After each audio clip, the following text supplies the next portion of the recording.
in chapter 3 of Political Treatise by Baruch Spinoza, he does also cover this question, or he does illustrate something else that I'd never thought of.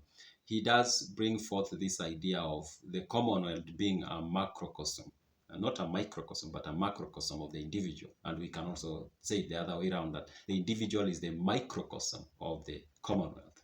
And he explains this in regard to rights.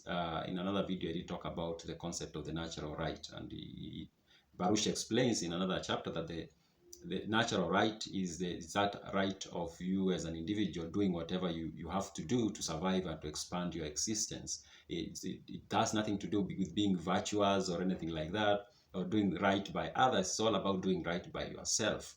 So that's what he called the natural right. Now, him explaining that the Commonwealth is a macrocosm of the individual is in that regard. It's about right. What he's trying to say basically is the individual has the natural right, and the state or the Commonwealth also has a natural right. Just like, the two have natural rights, basically. So I'll read a paragraph where it says, the right of the supreme authorities is nothing else than simple natural right, limited indeed by the power, not of every individual, but of the multitude, which is guided, as it were, by one mind. So he's basically saying the Commonwealth, or you can say the people in charge of the Commonwealth, carry that right, but that right is controlled or limited by not one individual in the Commonwealth, but all people put together. All the people in the Commonwealth can limit that right. And in fact, in another part of the chapter, he does talk about the Commonwealth, and in this case, not really the Commonwealth, but the supreme authority, which basically means the top decision-making part of the Commonwealth, has to fear the multitude. That we might assume that it can have all the powers to do whatever it wants, but at every time it has this fear of the multitude, because the multitude can conspire and topple the top decision-making.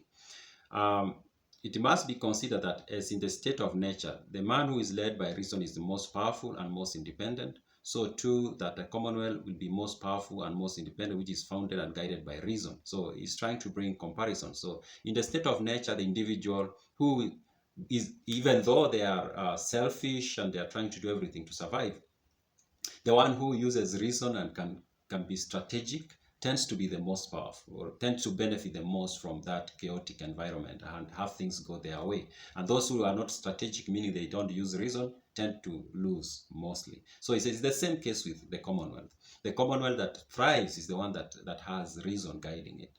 And those that don't have reason guiding them, then they tend not to do very well. So basically comparing the two. Now, here is besides that, something like for both the natural person and the Commonwealth, the ones that have reason guiding them tend to succeed than those that don't.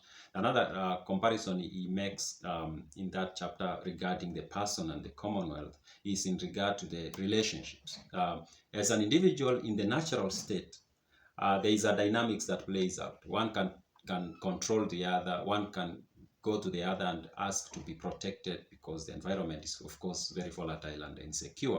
The two can come together and form a coalition kind of, and have agreements on how to coexist, and that can also grow into a community of people who come together and decide to lay down rules and laws on how to coexist and to protect one another, so to build kind of like a more powerful community that can survive, which is now the Commonwealth. Now, the same thing plays out when it comes to the Commonwealth. And one Commonwealth is existing in an environment that is very unstable, meaning there are neighbors who might want to raid you to take what you have, and that creates a very insecure environment for the Commonwealth. Now, what the Commonwealth does, the same dynamics plays out. That's what Baruch explains, where one Commonwealth might be conquered by another Commonwealth. They might go to war, and the one that is more powerful than the other takes over and rules the other. The two might come together and agree and sign treaties to coexist.